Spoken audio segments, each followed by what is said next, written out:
Our guest for today's episode is Ansh Mehra. He has an amazing story and likes to create them as well. Filmmaker, designer, storyteller are the few things he identifies himself with. He is graduating this year from VIT Vellore, is a product design intern at Swiggy Design, and is the host of the podcast Take It Easy. I am Mayank Khandelwal, and you're listening to Whiteboard.fm.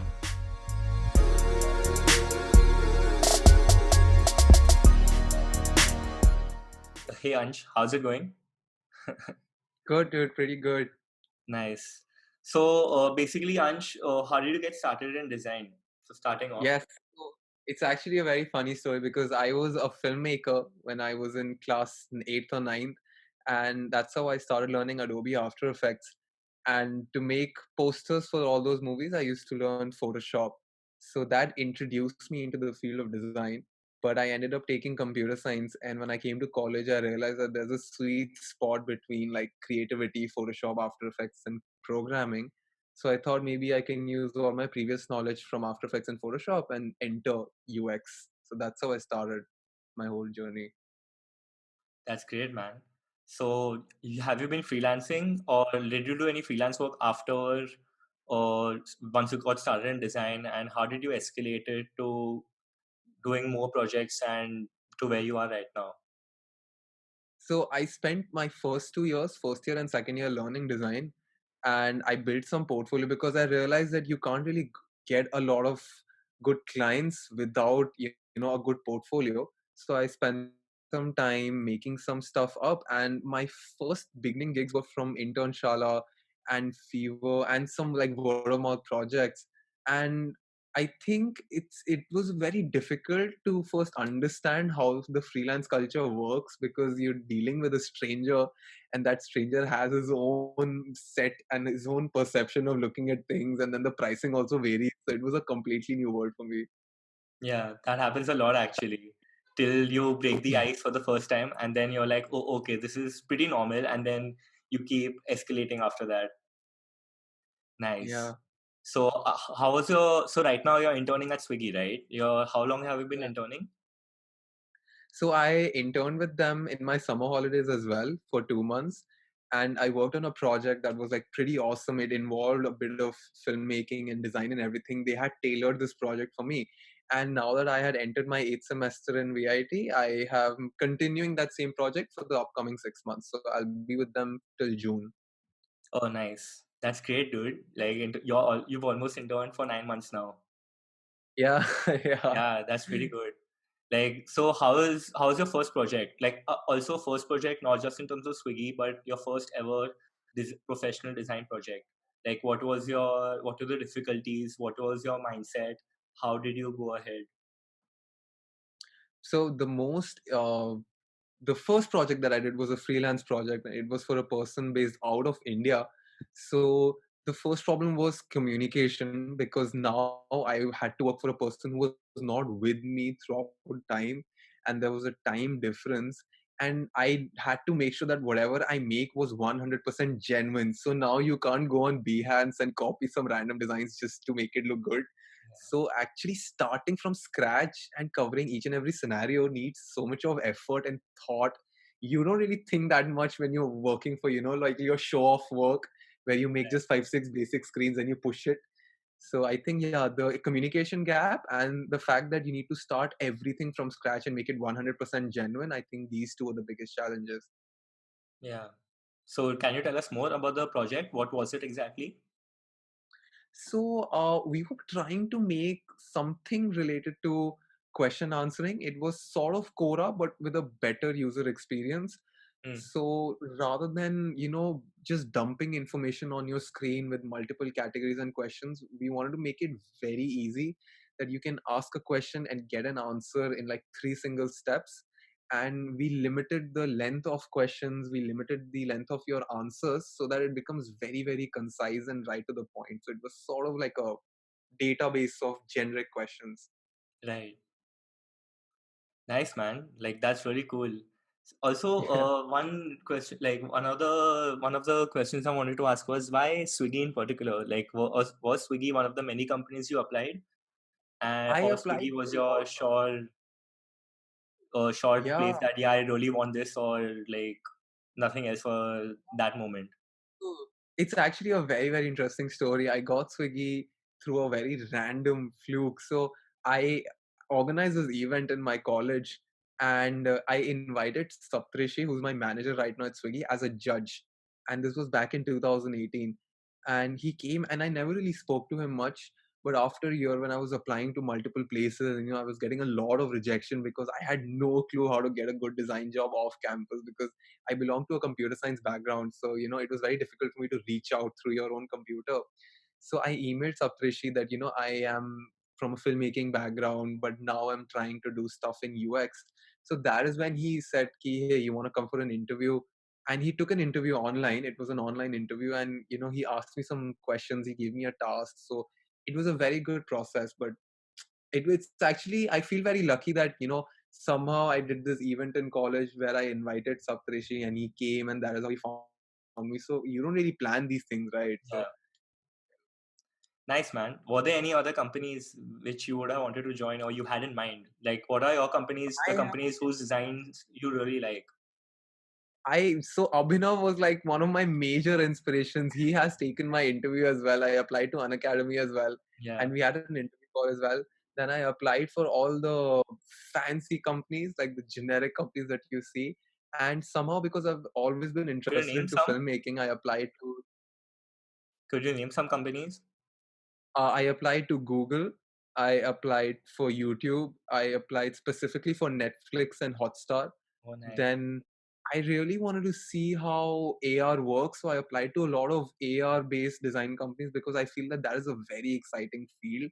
Like Yeah. slowly, people are going to explore that domain. So yeah, I think I applied to more than 60, 70 companies. I don't even remember the Yeah. list. I applied to a lot of companies. Yeah. Majority of almost everyone who's of our age and trying to apply to companies, their processes are very spontaneous because it's only because it's spontaneous maybe that we feel that we can apply to a lot of companies, because if we keep track of every company we apply to and do analysis of it, we might either get really motivated or demotivated, or it can go either way. But the way to keep going is probably for us right now is to stay spontaneous. Yeah.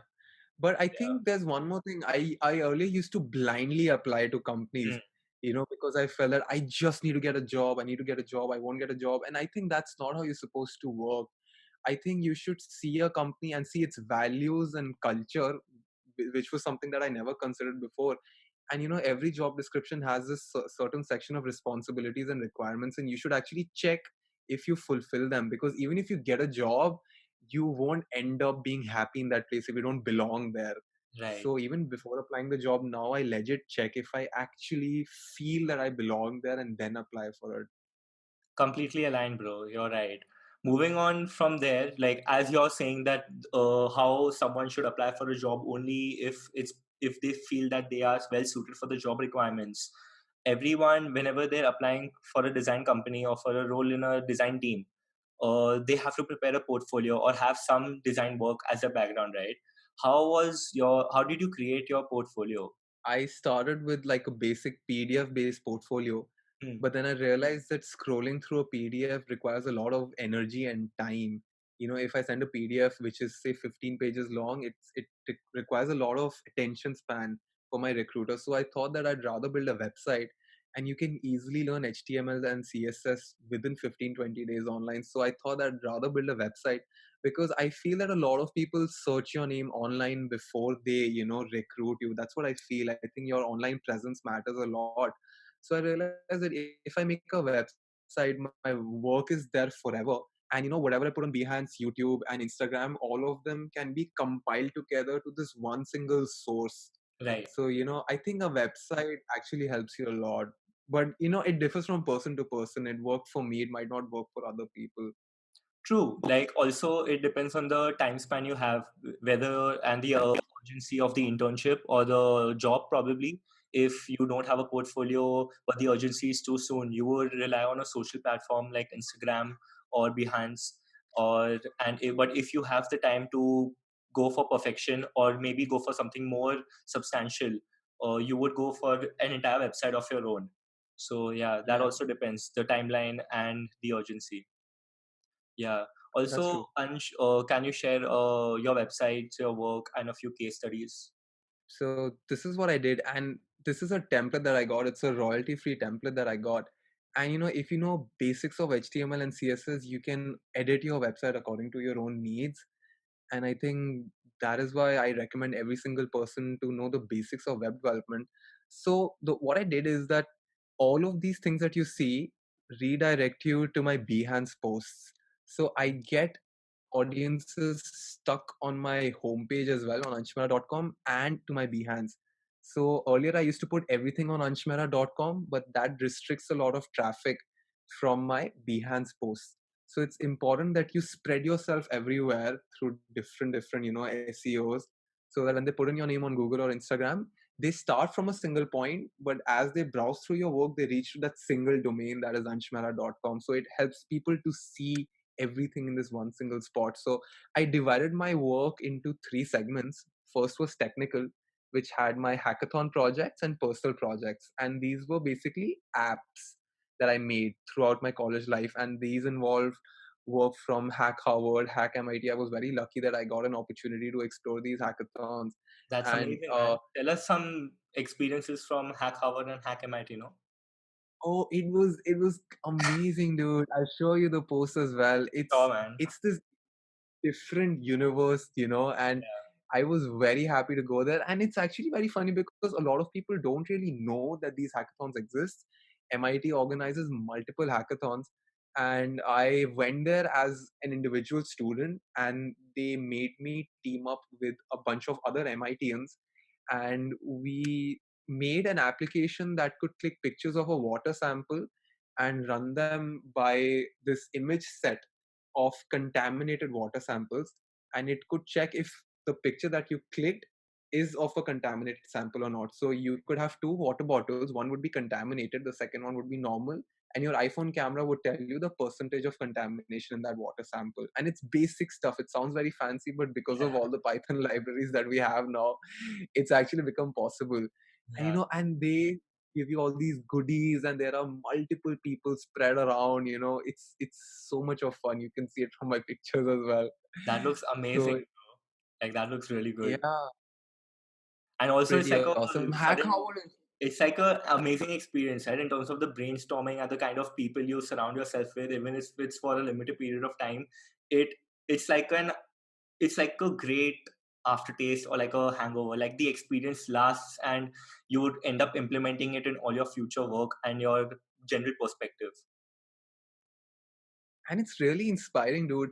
And Yeah, you eventually realize that people all around the world are thinking in the same way. No one is superior, no one is inferior. When you're at a hackathon, everyone is using the same resources and right, the same mindset to build a good product. And everyone is pretty humble, dude. I thought that maybe I would go to a foreign place and these people would have a lot of confidence in themselves, and I would feel very out of place, and that didn't happen. I legit felt like I was home, and I would recommend every single student to go and explore this at least once in their lifetime, because when you're in your college days, you're very flexible, right? You can go with your team, stay in an Airbnb, come back at a very low cost. You can't do this once you're out of college. The right. expenses rise up. And when you apply to these hackathons, you get travel reimbursement. If your college is supportive, they might help you fund your travel as well. So my college supported me when I went to MIT. So that is also a very huge advantage that you get as a student. That's great, dude. Like, how was Hack Howard? Hack Howard was actually very, very amazing, dude. And the best part about all these hackathons is that they put you in a place where you can meet more people and get aware about more opportunities. So at Hack Howard, I worked on a project where I would click pictures of different food products, and it would automatically, float this pin on top of every single food product and display information about it.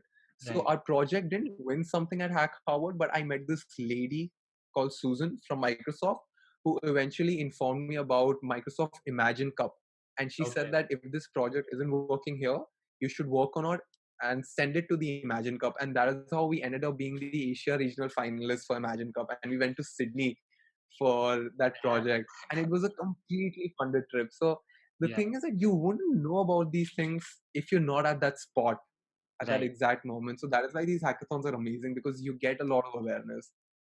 How does one start off? So for a person who's a novice, right? If someone's a novice designer and has just started off and is mostly aware of the competitions within college or in like between other colleges, how would someone be aware or get to know more of such hackathons where it is very possible for them and they would not realize that how good they are and that they can go ahead and try it out? Like even crossing the initial barrier of one finding out, discovering these hackathons, and second making an attempt to apply. So I think the most important thing is to understand what is the nearest opportunity you have. If you have multiple hackathons happening in your own college, I would recommend you to go and try in one of your inter college hackathons, Right. because it helps you get that confidence. And once you feel that, theek hai, I am winning in my own college, you can step out of your college, and there are multiple websites that help you get to know about these events. And for international hacks specifically, there's majorleaguehacking.com, which covers almost every big hackathon in the entire world, including Indian hackathons as well. But of course, before going to your first hackathon, I would recommend you to work on your skill. That, if I'm a programmer, if I'm a developer, if I am into design, and then if you're a designer, find people who are equally good at development, because good design alone won't help you push a product, and being a developer alone won't help you pitch the idea properly if your design is bad. So make a good team, and get help from your seniors, because your first hackathon determines the kind of confidence you carry in your upcoming hackathons. So if you had a very bad first hackathon, you'll have to spend 2 3 hackathons regaining that confidence. So you need to make sure that your first one goes well. Yeah. That's really good, man. You've got a great experience in hackathons. Also, I've read a few of your case studies. They're really nice. And like, take it easy. It's a completely different thing. Like, that's just something. It's amazing to see how you've held that on your own and like crafted your work, and like it's something which can be identified, can like where you can be identified with as. So like, can you talk more? Yeah. Can you tell us more about how Take It Easy came and what was our thought process with it? I think Take It Easy came from the fact that I could notice a lot of unawareness Yeah. around me. It's not necessary that everyone is unaware, but in a position where I was, I could feel that I was facing a lot of issues when it came to my mental health and my physical health and my financial health. And I came from a family background which was completely away from what I was doing. So there was no one who could help me with science or programming or design or being mentally strong or physically strong. And when I told my friends about it, they were also unaware. They're like, dude, if you can't sleep at night, that's also pretty okay. If you're getting anxiety attacks, that's also okay.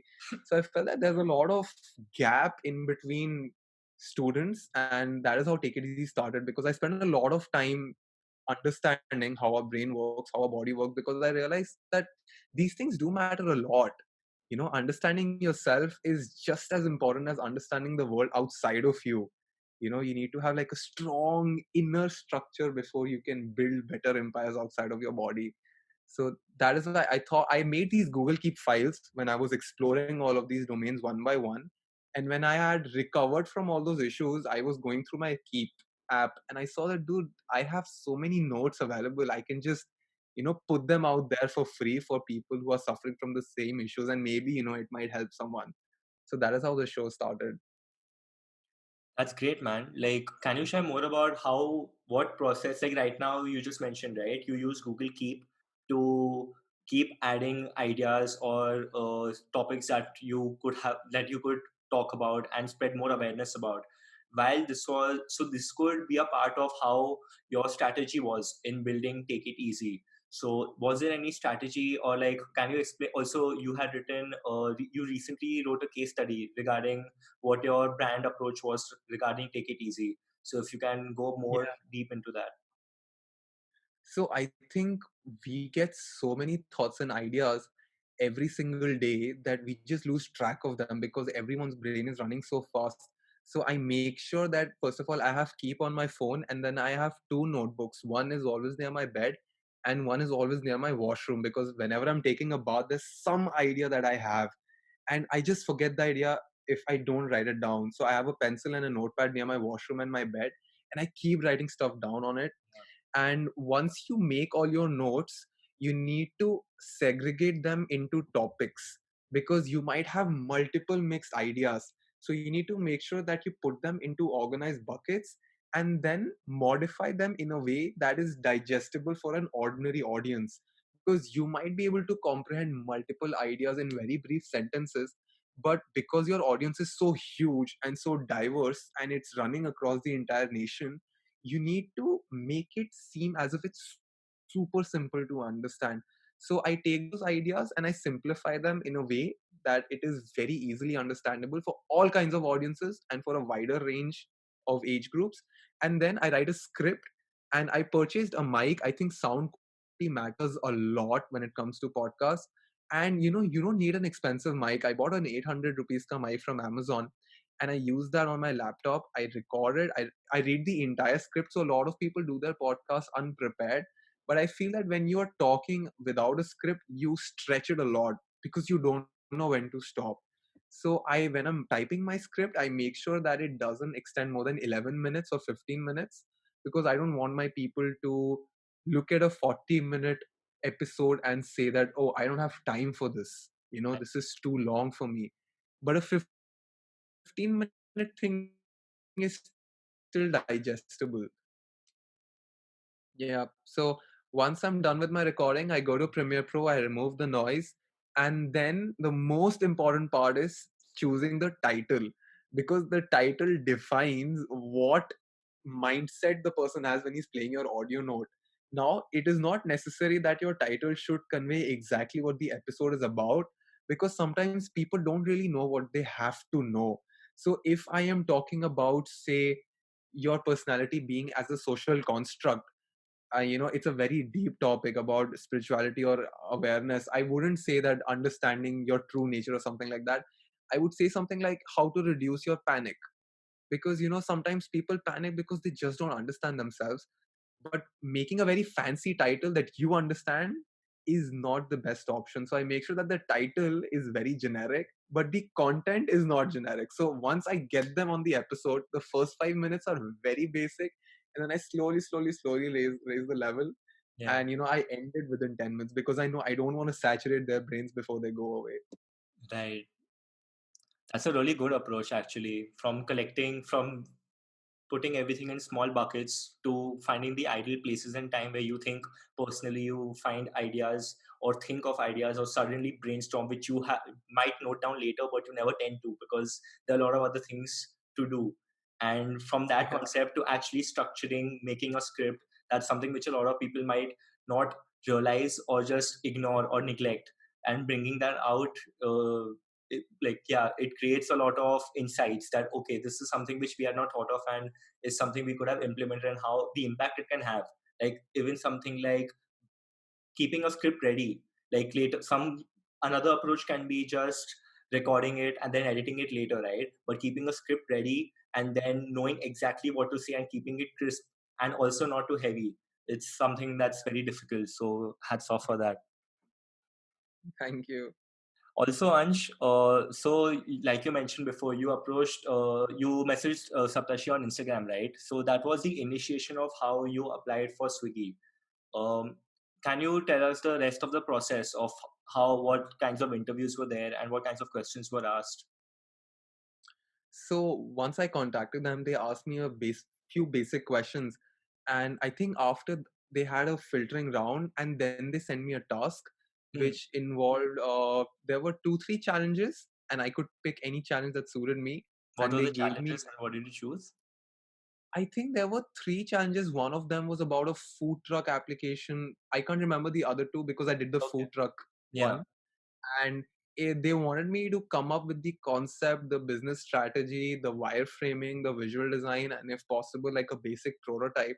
Right. And they wanted me to present everything in a PPT, like on a deck, so that it ends quickly.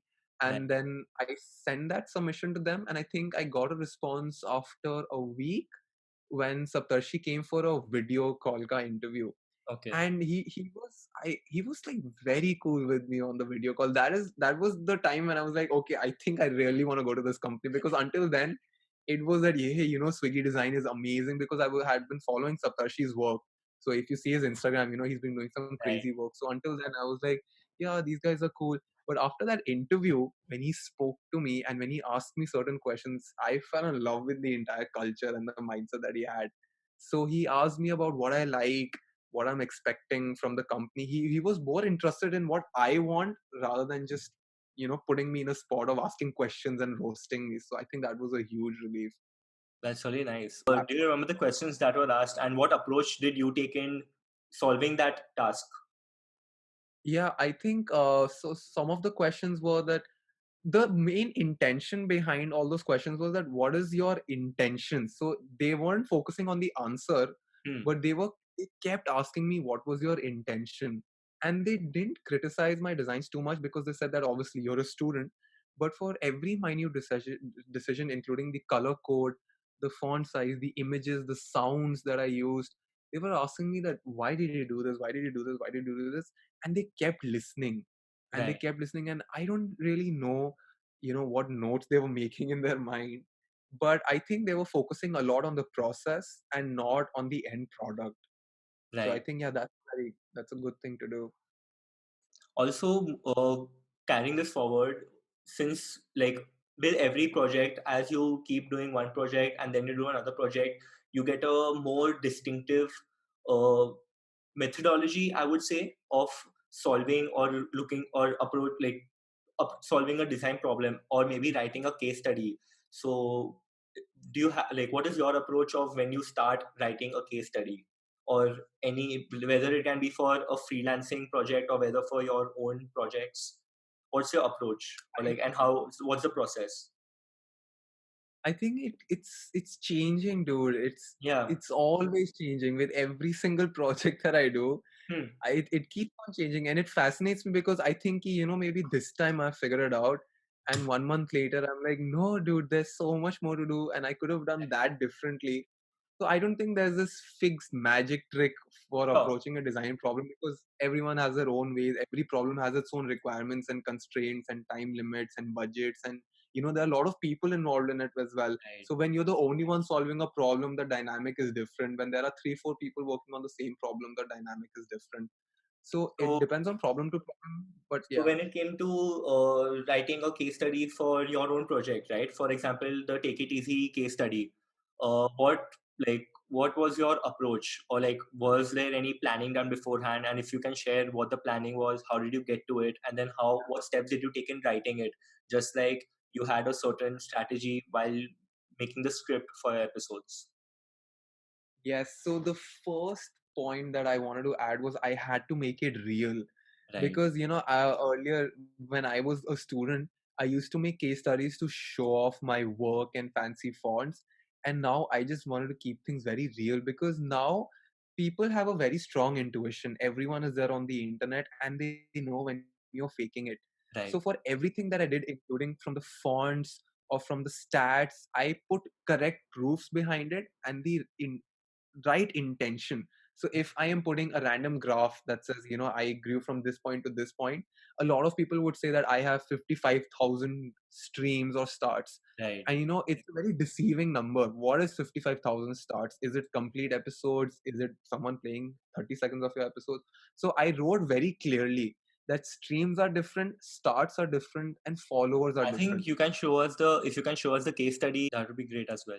So I started with like a fancy record of Take It Easy, and I made this on Photoshop from a YouTube Yeah. tutorial. And I just have this thing where everything that I put has to be like my own work. Earlier I would take a mock-up template, but now I even if I have to make this barcode, I would add noise and stretch it vertically to make the barcode. So Oh, it nice. gives you this certain satisfaction that you can point out anything on this entire screen and I know how to make it from scratch. Hmm. And I put a disclaimer to tell people that I have given credit to everyone. If I've used a mockup, I've given you credit, because I think it's very important to tell people what you have made and what you've taken from other sources to Right. keep things very clear. And I had to choose a very catchy heading that would connect to a lot of people, both design and non-design. So it was how I effectively marketed my podcast just through Instagram stories. Right, Because I feel that stories are a very powerful medium, dude. They are 15 seconds long. They consume the entire phone real estate screen, and they help you communicate things without wasting too much of time. So I wanted this entire post to feel like a story itself, right, where you start from point A and you start making changes and you reach your final product. right, And because I am still developing on the final product, I had to make it clear that I am still learning and I'm still improvising, because I would release more seasons of this show. right, So I wanted to make this detailed enough to keep people hooked, because they shouldn't feel that it's just a bunch of fancy pictures, right. but you also need to make sure that you don't overwhelm your reader. Yeah. So I have made chunks of different segments.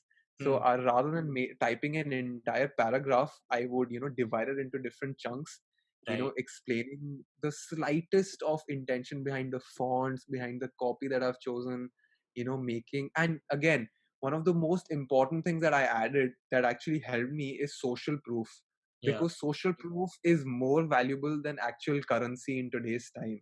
you know right, if you see a person whose work is being reshared and reposted, you automatically feel that it is very valuable. right, So when I was asking people to promote my show, I used to make sure that they tag me, because once they tag me, I can reshare that story and I can save that as a highlight. right, So you cannot go back to all these stories if you don't have them saved in your highlight. So whenever you're promoting something, make sure that they tag you so that you can save it in your highlight and use it as a reference in your upcoming case studies. And I mean, yeah, so I started with version 2.0, where I'm using these fancy fonts and keeping things very highlighted. Then I tried some versions where I would club in two episodes together. yeah, And then there's version 4.0, where I started doing videos instead of static images, because I felt that just seeing an image won't pitch the episode properly. So right, for a movie trailer, you have a 60-second video. For a 10-minute podcast, you can have a 15-second audio with a right. waveform. So this used to be like an audio waveform. That's And a really good approach.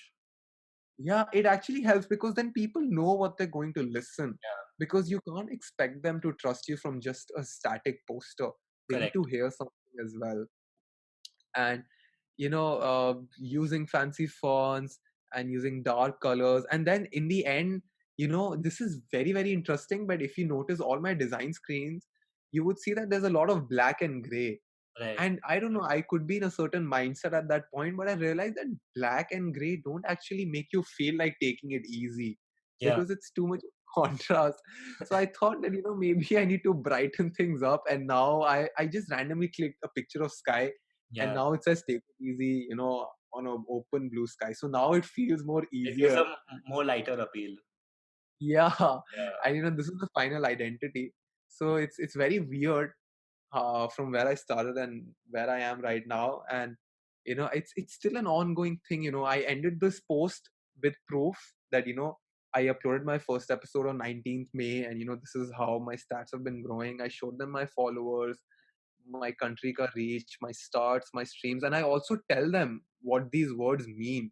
right. That a start is counted when a Spotify user listens to 0 seconds and stream is 60 seconds. So people would say we have 55,000 things. No, these are Yeah, just staying starts. true to yourself as well. Yeah, that is very important, dude. Right.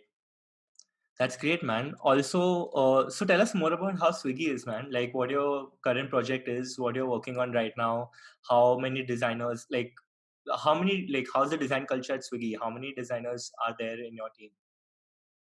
So we are a team of 22 right now, Right. and my manager is Saptarshi. He's actually one of the coolest managers ever, and of course we have our legendary mentor Srinath, Yeah. who leads the design at Swiggy.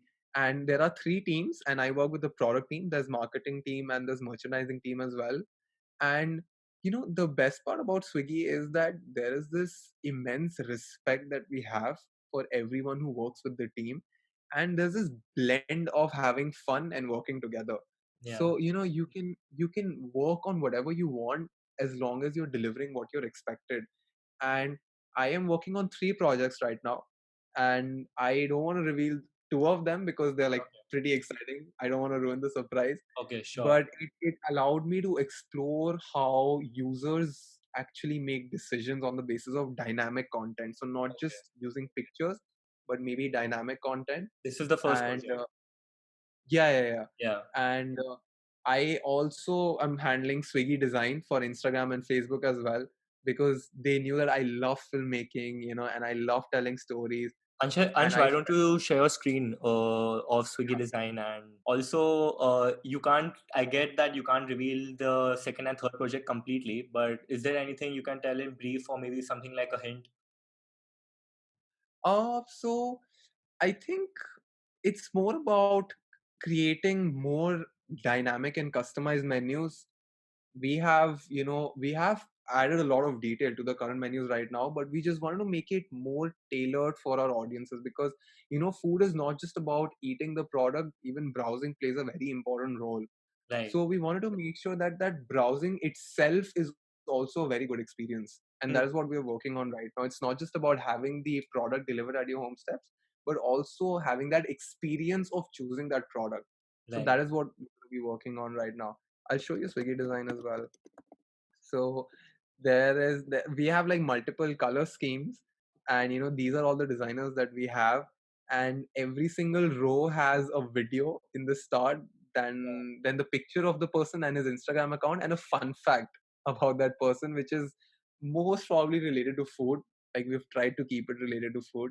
Right. And it allows you to know more about the people behind the application, because people have been using the consumer app, but they don't really know who's behind it. Right. And this page includes people who are working on the vendor app as well, on the delivery app as well. So you get to know a lot of stuff which was previously unknown. So it's Right. if you see all the videos, you'll have so much to learn from all these people one by one. How is the process of making videos, like in terms of getting feedback, and how do you get feedback when you're working on any other project as well? Like, how does that mechanism work For videos, for in general videos and your projects? so I think for videos, I initially start. I think it's how I do it. I don't recommend this for other people, Hmm. but it always starts with the music. Right. Somehow, music just inspires me to enter that zone where that single tone makes me visualize what would complement that certain track. Yeah. So I listen to a lot of music, and when I see the certain track playing in my head again and again, I can visualize something that would actually look very good while this track is playing in the background. So for Swiggy design, we went through a lot of royalty free music, and we chose this track.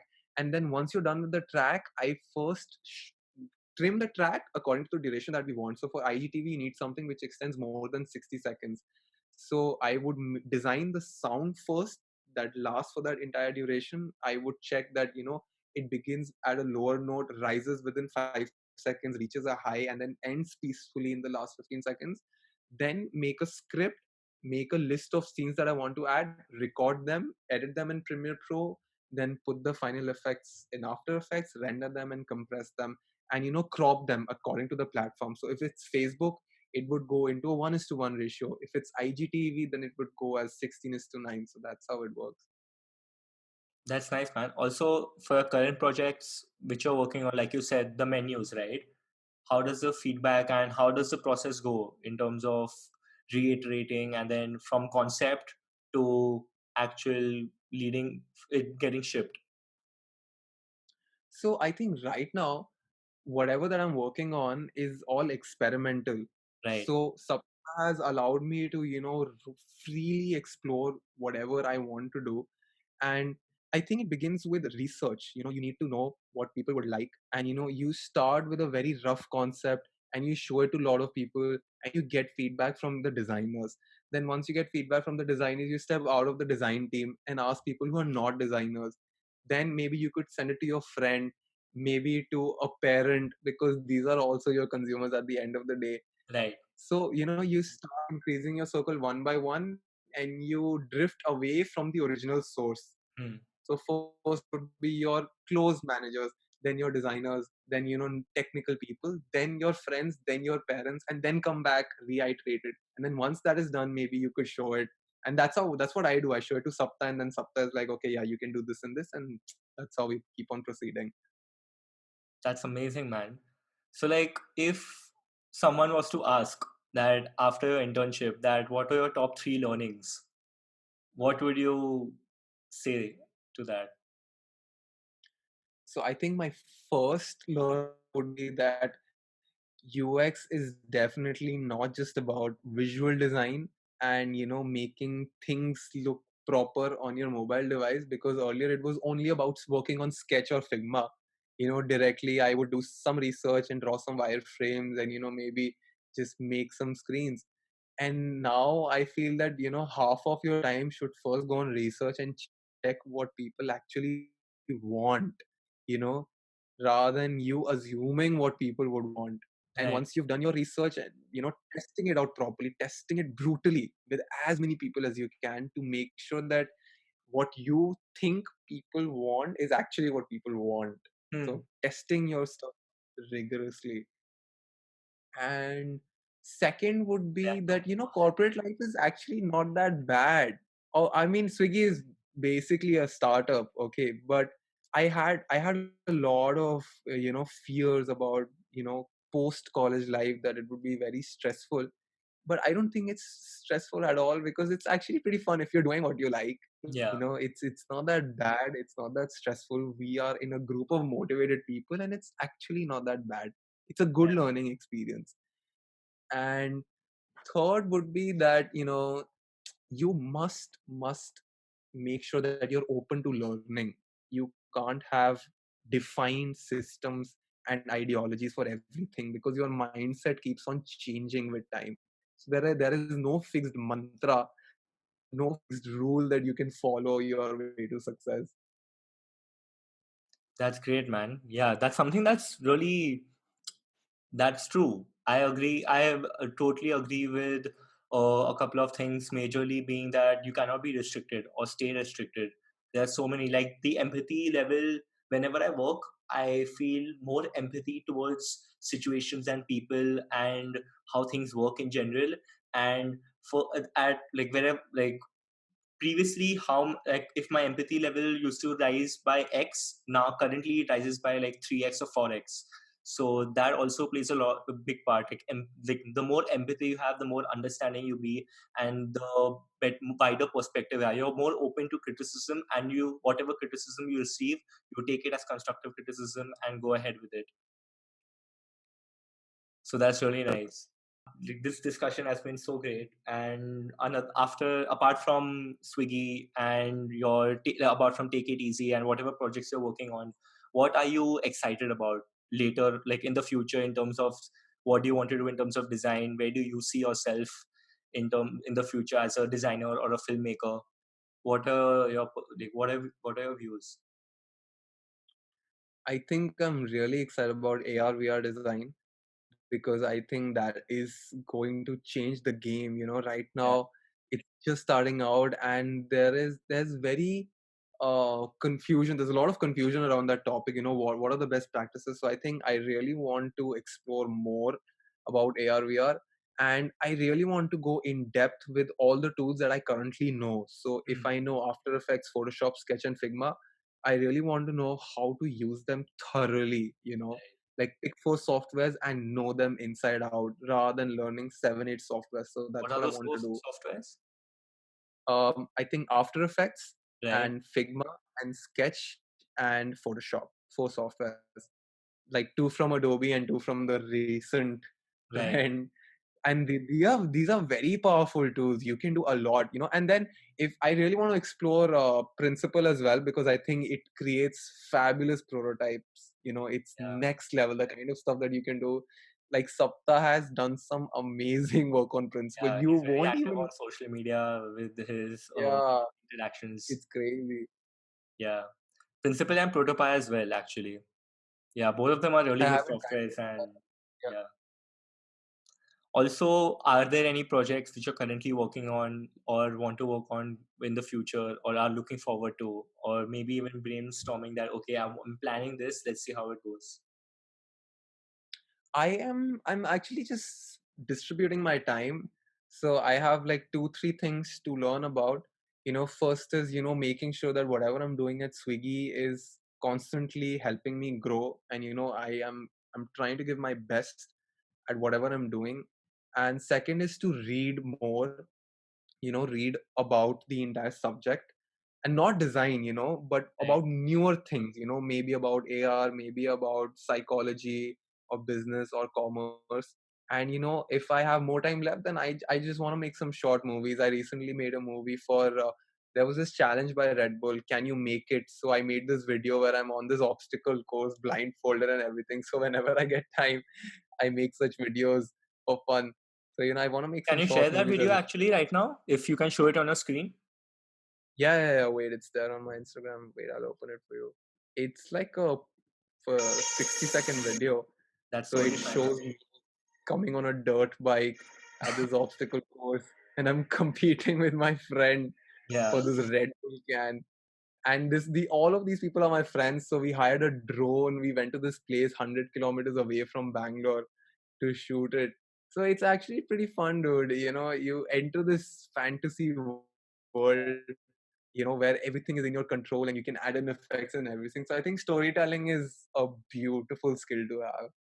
Yeah, that's really nice, man. So, like, after this interview, like, if I had to tell something about you, I would be like filmmaker, designer, awareness, like someone who loves sharing awareness and sharing what he's learning and wants people to be at a better place, or like the same at the same place at which you are, and that's really inspiring, man.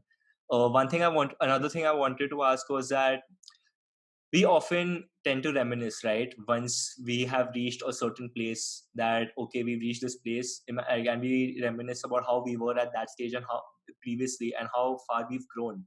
So, what learnings would you what are the things that you would tell your younger self or your juniors who want to be at the same place where you are or we are? So, I mean, if I had to go back and give myself some important advice, Yeah. do you mean that?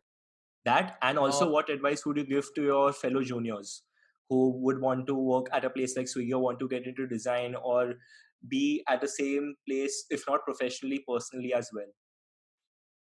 so I think just keep things very simple, dude. I think we've developed this habit of making things very complicated. I think just focus on the basics, and the basics include first be good at what you do, Right, and not just doing stuff, but making sure that you're selling yourself properly on the internet. Be good at what you do and make sure that you sell yourself properly on the internet, because if it's not there on the internet, it's only on your personal laptop and it won't reach your recruiters. Second is take care of your brain, take care of your mind. You need to use this for yourself and not against yourself. Your intelligence must work for you and not against you. It's a very right, common problem. Kids are becoming so hyper aware that their intelligence is acting against them. So make sure that your mind is in your control and not in someone else's control. And third is take care of your body. Your health is extremely important. Just if you want to work out, go work out. If you want to reduce your sugar intake, your salt intake, maybe reduce whatever it is that is helping you. Just make sure that you keep good care of your body. And fourth would be like spend time with your friends and family. Friends and family, they come actually above all all of your career and your money and everything. So if I think these are the only four things, there's no fifth thing. Keep it very simple. yeah. All this brings me into another question that uh, what advice would you give to someone who wants to get started in design right now? For UX, For, yeah, you could take product design right now. For product design, UI, UX, what design advice would you give to someone? so I think there are 4 5 things that you should do. There's no particular order in which you have to do them. First of all, you need to understand what you want to do. So you want to be a visual designer, you want to be an illustrator, you want to be a UX designer. Find out that term that suits you well. For that, research as much as you can. check that, okay, this job description is expecting me to do these things, so can I see myself doing these things happily? Okay, good. Once you decide that job description, find out people who are working in that similar field and see if you're able to connect to them. Then figure out what is the gap between you and that person, and plan a way out so that you can fill in the gaps. And everyone knows the basic learning tricks, dude. You start with copying a lot of stuff and don't post that stuff. Maybe spend 100 days copying UIs every single day. Don't post them as your own work, because when you copy a lot of user interfaces, you develop an intuition. So when you stop after 100 days, you just know that this color would work right, or this font size would work right, or this padding would look good, because you can't just automatically open Sketch and hash out good looking designs in your first go. You need to build that intuition. So copying really helps you do that. And once you have decided what you want to do, once you've identified the gap, you've made a plan, and you've done your learning, you need to collaborate all your efforts and put them in a single accessible point. Maybe a website, maybe your Instagram, so that you're selling yourself well. Once you've put yourself on the internet, make sure who to contact. And that is available on LinkedIn and all these websites on Instagram. So What's yeah. the best platform you would recommend? Like, you didn't go for any of the mainstream platforms. You approached Saptarshi on Instagram, right? So would you Yeah. suggest going, like, trying different platforms, or would you suggest someone to stick with the most relevant ones? I think LinkedIn and Instagram are the best. I think they are very, very effective. But I think more than the platform, if you are suited for the job profile, you are the most effective asset that you have. Yeah. Your work is the most effective thing that you can have. Forget LinkedIn, forget Instagram. If your work is suitable, anything would work as long as you are doing your work. Yeah. Great, Ansh. It was great talking to you, and it was great. You have an amazing story, and can't wait for everyone to hear it and for it to be shared. Thank Thanks for you so sharing much. your Best story. of luck with your show, dude. Thanks, man. You too. Thanks for listening to this episode, and I hope you liked it. To check out other episodes and clips from the interview, subscribe to the Whiteboard.fm YouTube channel. Feel free to share your favorite parts of the interview and don't forget to tag us. This podcast is a part of the 10K Designers Network. You can check out other projects on 10kdesigners.com.